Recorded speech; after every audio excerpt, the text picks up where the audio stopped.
سلام زينات، اليوم جيتكم ميني بيتزا تجيو بزاف خفاف. البنات يجوا هايلين وبنان، يعني تسمتعوا بهم نتوما وولادكم.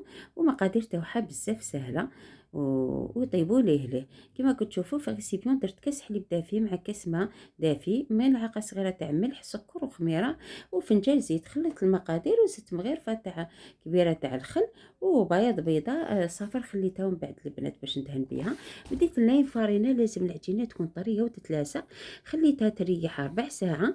البنات كي خمرت هي تخمر بالخف. درت شوية زيت في يديا، كرستهم حطيتهم في صنيوة، تحبوهم كبار ولا صغار طبعتهم بالكاس.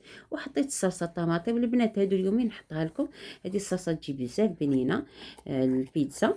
وزدت الطون، الجبن ابيض مبشور، جبن زيتون، شويه معدنوس، ودهنتهم بصفر بيض. وزدت البنات زينتهم بالزرارة. دخلتهم الفرن يطيبوا من تحت ومن فوق وبصحتهم.